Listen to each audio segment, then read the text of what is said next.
Thank you so much for joining us today, Nita. Thank you so much, Valerie. I'm so excited to be here and to talk to you today. I'm very excited because your book, The Maid, has just taken the world by storm. It's gone ballistic. All right. So many questions. Let's just start with, for readers who haven't had a chance to get their hands on a copy, what is the story about? All right. Well, The Maid features Molly, who is a socially awkward hotel room maid whose world gets turned upside down when she stumbles across an infamous guest who's very dead in his hotel room bed. And this is a book about what it means to be the same as everyone else and yet entirely different. And it's also a whodunit, but it's a little bit unusual because the mystery can only be solved through a connection to the human heart. So you have been in the publishing industry for quite a while, and I'm going to explore that a little bit more in a sec. But tell us, this is your debut novel though, so how did the idea for this spark? Well, Valerie, I didn't intend to write a debut novel. That wasn't like on my bucket list. It really was like a bolt out of the blue. And I'll tell you how it happened. So yes, I am an editor. That is my day job. And in 2019, I was at the London Book Fair, which of course is a book fair that happens every year in London. And it gathers agents and publishing people from all over the world.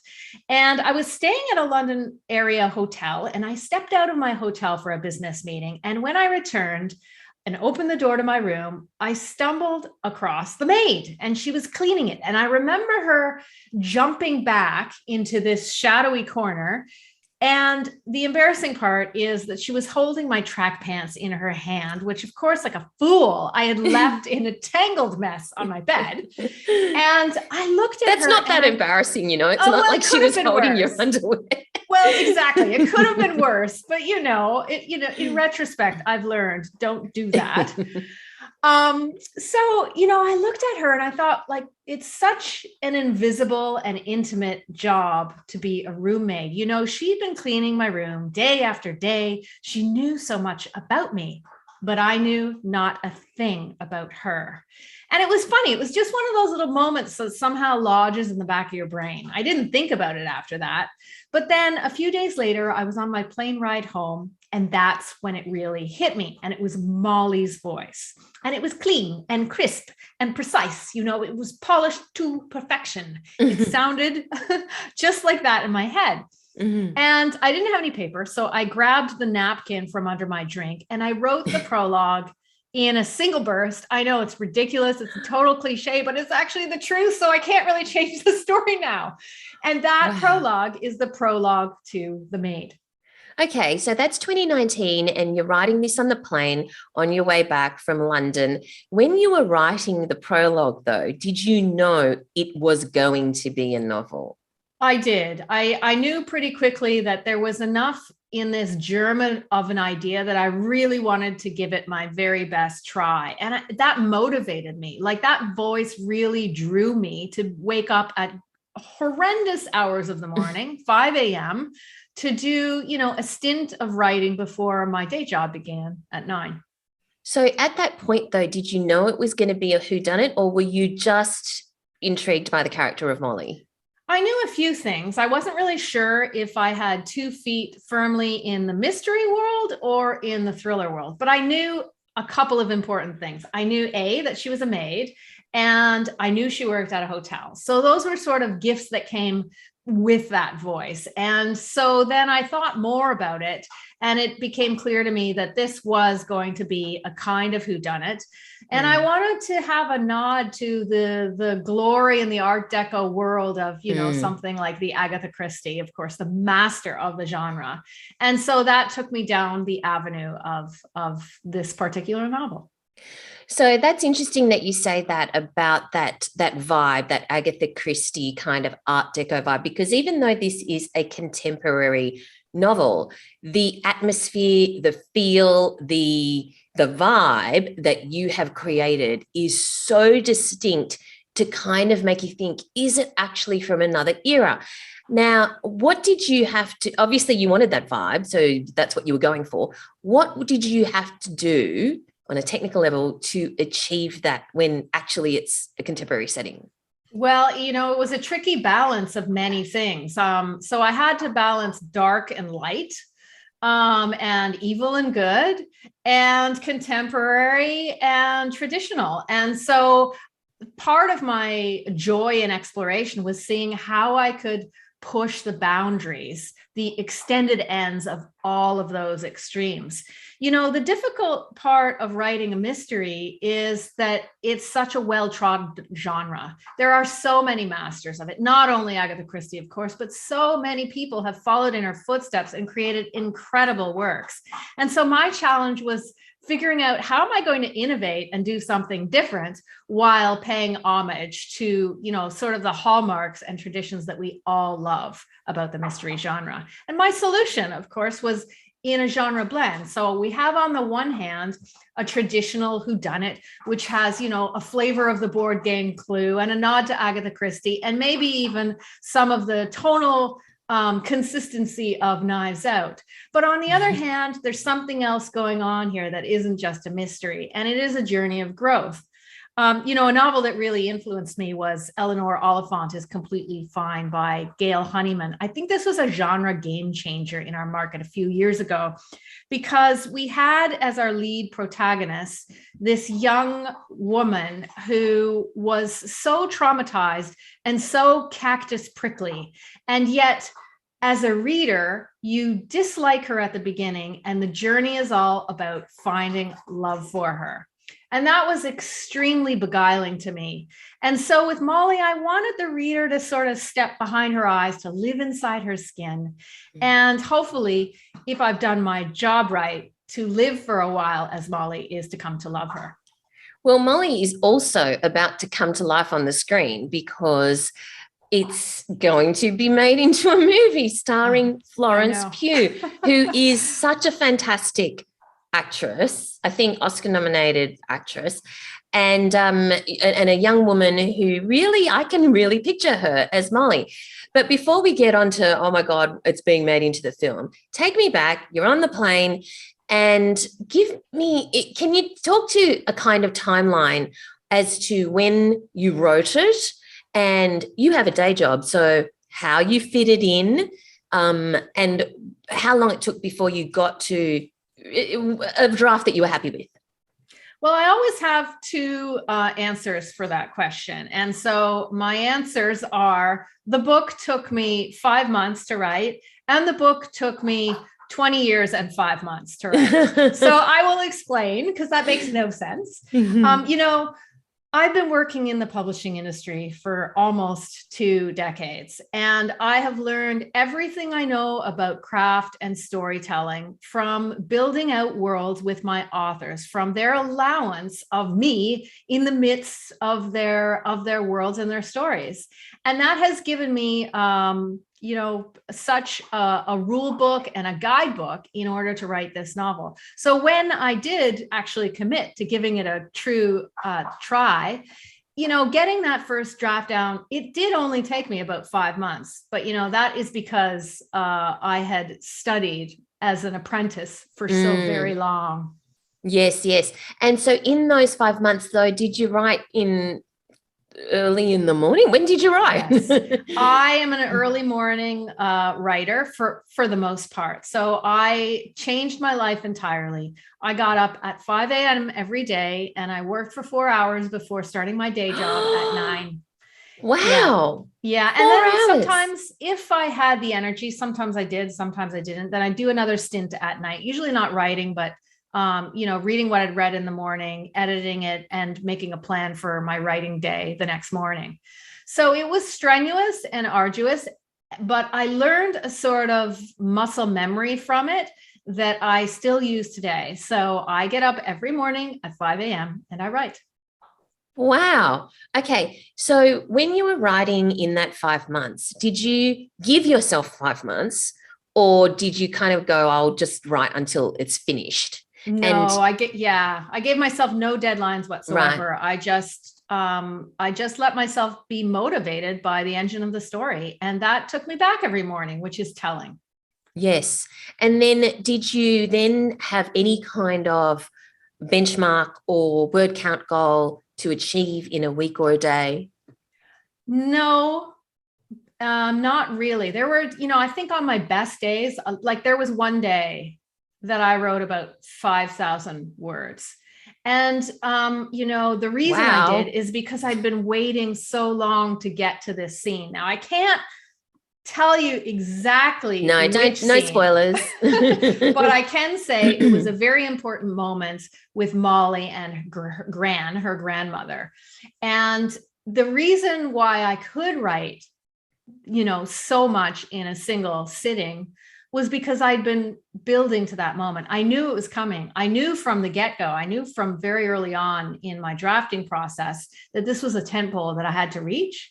And I was holding back the writing of that scene for a very long time. So when I finally got there and could allow myself to write, it came out fairly fully formed because, I'd been working on it in my mind.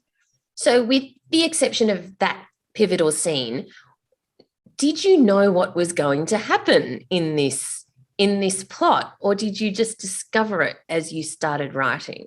I consider myself a tentpole writer. And what I mean by that is I actually won't let myself do much until I know like some of the pivotal twists and turns, the tentpoles in my story structure. I understand structure because of my day job, and I really value it as a tool. So, I did know the twists and turns, but what I didn't know was how I was going to get there. And I actually found that to be a motivating force. There is something I know and something I don't. And that kept me waking up every morning. So let's talk about your career, because you have been in the publishing industry for 20 years, as you've mentioned. How did you start? Give us a very brief kind of career history, how you started, why you wanted to get into it in the first place, how you started, and then your career trajectory so far. I have only ever been good at one thing, and that is telling stories or helping other people tell stories. Mm-hmm. So, it took me a little while to figure out a place where that particular skill might fit. But I eventually did. I went to university, I went to publishing school, and I loved every second of it. So the way into the industry in Canada, and probably in a lot of places, is through internships. And, it's really old school sort of vocation in a lot of ways. I was able to understudy with some of the most brilliant editors in Canada. I was able to, read manuscripts and the notes that they left in the margins. I remember being an intern and being so excited about photocopying. Why was I excited about photocopying? Not because of the photocopying, but because I could read the conversations in the margins between writers and editors. And oh my goodness, it was just like a whole world opened up to me, and I knew I'd found my calling. So from there, you start at the bottom. I was an intern. I got my first job as a production editor. So that means, you're working with pages, you're dealing with copy edits, you're making sure there aren't orphans and widows on the ends of lines. It's a very structural pursuit. But it does give you an excellent sense of the components that make a book, the page counts, the signatures, the cover copy, the flaps, etc. And after that, I became an assistant editor and so on. And I worked my way up, senior editor. And now I find myself in a position of editorial director at one of the houses in Canada. So now you're an editorial director. When you were writing this book, did you tell anyone? Did you tell your colleagues? You are so sussing me out, Valerie. It's like you know me. I told no one. No one. And when I mean I told no one, I don't just mean I didn't tell my colleagues. I didn't tell my partner. I didn't tell my family. You didn't tell your partner. What did your partner think you were doing in the morning at 5 a.m.? Well, I am a bit of a workaholic in my day job. So when I said, I've got so many edits right now, I'm going to get up early for a while here. I really got a lot of work to do. And he saw me sitting at the computer hours later when he got up. He didn't, question it too much, except to say, you got to stop this. This is a lot. But, the thing is, I didn't want anyone to know because I'm in the industry. Everyone thinks, oh, you're in the industry, you have all these ins, and it must have been much easier for you. Oh, let me tell you, the psychological barriers in my particular case were so massive. Yes. I was terrified that I would submit my work and agents and publishers would say, oh, it's so lovely. And, oh, you've tried your work as a writer. Congratulations, but it is so not for us. And in that coded language, I would know that I suck. And so that was the sort of story I told myself. And it's a pretty dark story. So it took me a long time to just get that out of my mind and just focus on the work itself. And then when I was done, I put my big girl boots on and I did press send. And I was just beyond delighted and honestly a little shocked that the story I told myself wasn't the story that actually occurred. Okay, so you press send. Who were you pressing send to, and were you identifying yourself? I was identifying myself because it was so blatantly obvious who I was. I mean, I associated with a pen name, Nita Prose. That's not my real last name. My real last name is Pronovo, an impossible name to spell, and it does not fit nicely on a book cover. So, I pressed send to various agents, but there was one agent in particular who, for me, was the pinnacle person who I wanted to represent this book. And that was Madeline Milburn of the Milburn Agency in the UK. And I was so just beguiled by her because she is the agent who understood before the rest of the world that Eleanor Oliphant is Completely Fine was uplifting literature, a feel-good fiction, as we say in North America. It was a new genre that emerged with that very book and really redefined what you could do on the page with a prickly cactus character. And because she intimately understood what that book was and how that journey of a spirit can move readers, she was, my ideal agent, and she read the manuscript and she liked it. And I'm telling you, I literally, for the first time in my life, when I opened the email and she said, I would love to take you on, I literally dropped to my knees. I have never done that in my entire life. I doubt I will do it ever again, but I knew what that meant. I knew what it meant when Maddie took me on. And at that point, then did you tell your partner?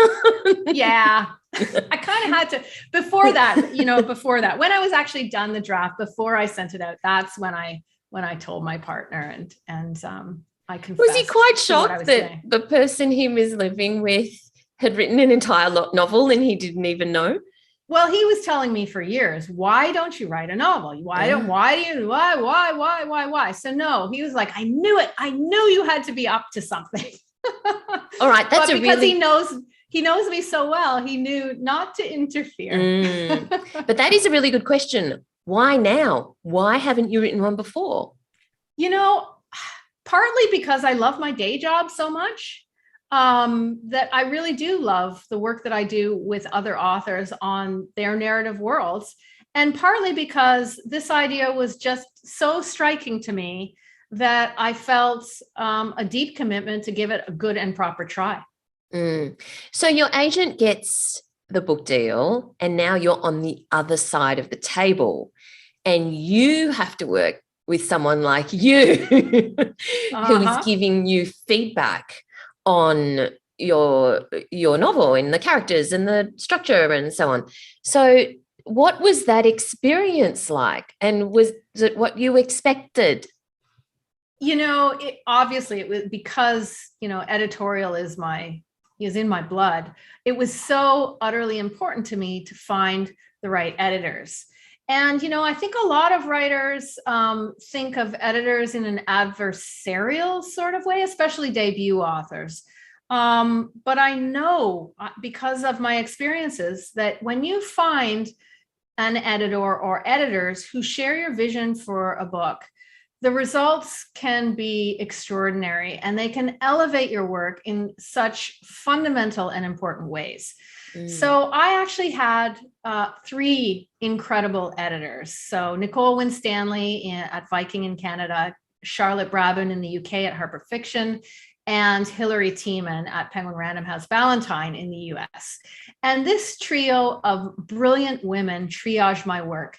They each sort of had a different aspect that they wanted to bring to the fore. And so I felt unbelievably protected and safe and supported in my journey from bringing that first draft to a final draft.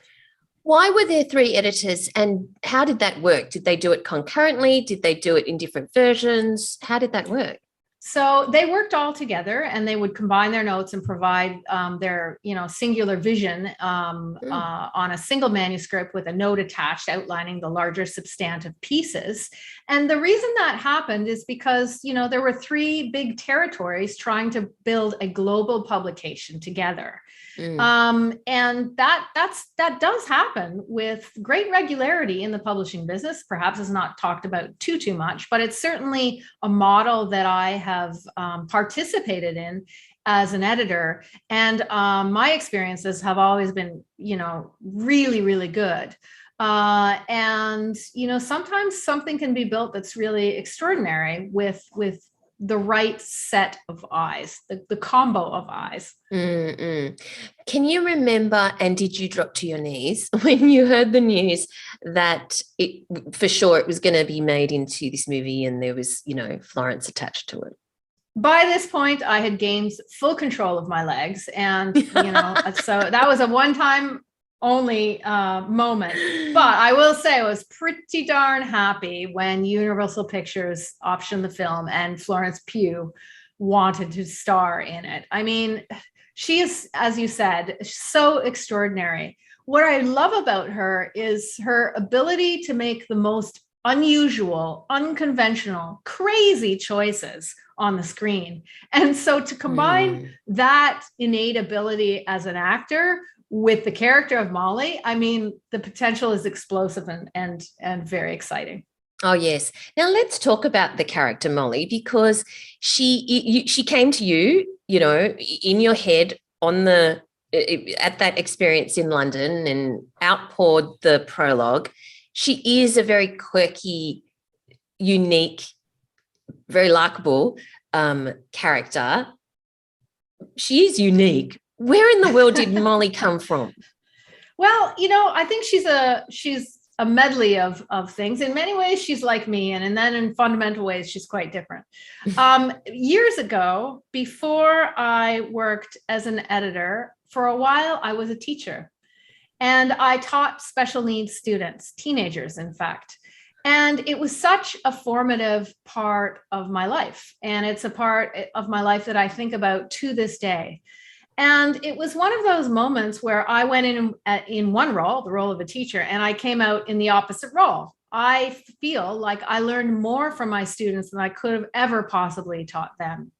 One of the remarkable things that happened was when I'd take them outside of the classroom, where, of course, we had all of these learning plans and we knew a lot about them psychologically. And, those learning plans and labels were very, very helpful so that you could create an education plan that was really individualized to that student. But when I took them out into the world and we went on field trips or even just out to lunch, I was shocked by the casual cruelty of so-called normative people. It was really surprising to watch. That was the dark side. Now, let me tell you about the light side. These kids were more adaptable, had more resilience and strength in them than any normative person I have ever met. And I got to see how their so-called perceived weaknesses were actually enormous strengths. And I think in some ways, though it wasn't necessarily conscious, when I developed Molly, it was a tribute to those students and to their internal strength. Mm. Now that The Maid has just gone bonkers around the world, and no doubt will be even more bonkers when the movie comes out and so on, what's the plan here? Because it sounds like you're writing your next one because you're still waking up at some ungodly hour. But, you have this day job, but then you're going to write hit novels. What's the plan? Listen, I have the most amazing colleagues in my workplace who have been accommodating in every possible way. And that is a rare and valuable thing. I hope, because it fuels me to continue editing in my future. Working with authors actually gives me energy to do my own work. So there's that piece of it. But I need to find a better balance. And yes, I am working away at various things. I cannot say what I'm working on because, they really are, or what I'm going to finish. I'm really working on 3 or 4 things at a time. And, like 3 or 4 different novels. Yes. 3 or 4 different ideas at a for time. Novels. Yeah. Writing them all. A bit of juggling.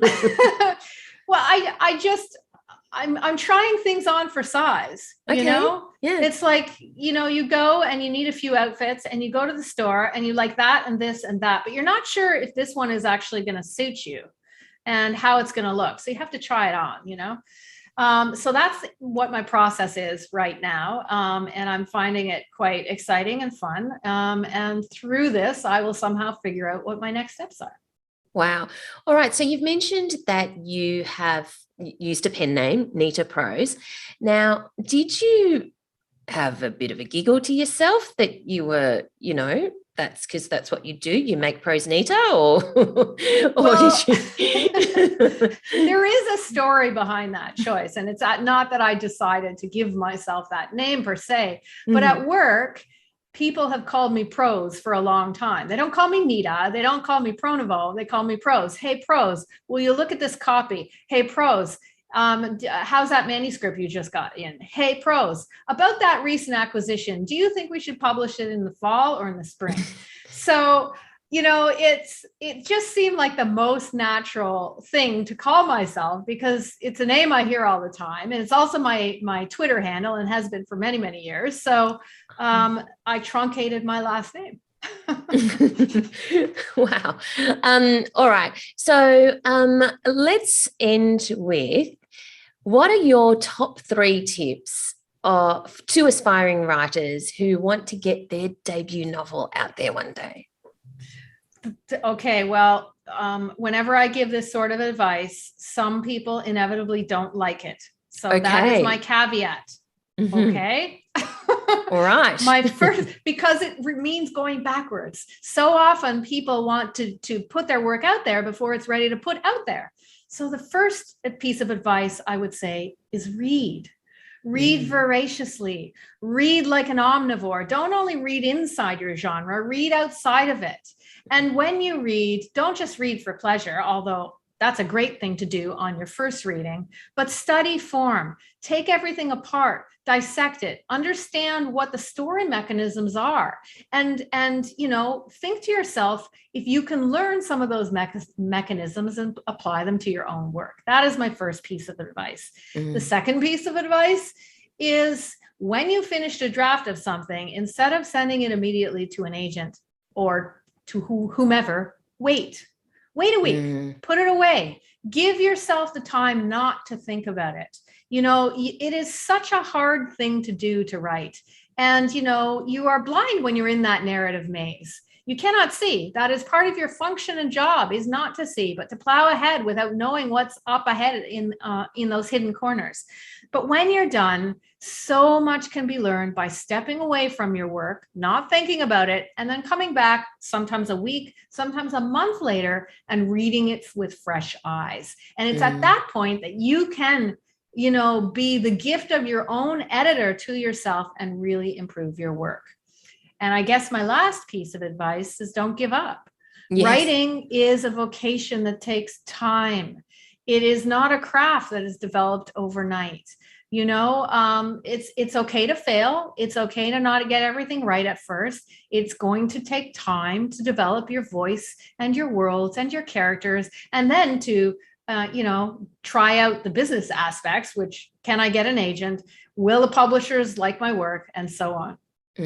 Wonderful. And on that note, congratulations on The Maids, taking the world by storm. Everyone, you need to get yourself a copy because it's such a fantastic read, such a great story and such great characters.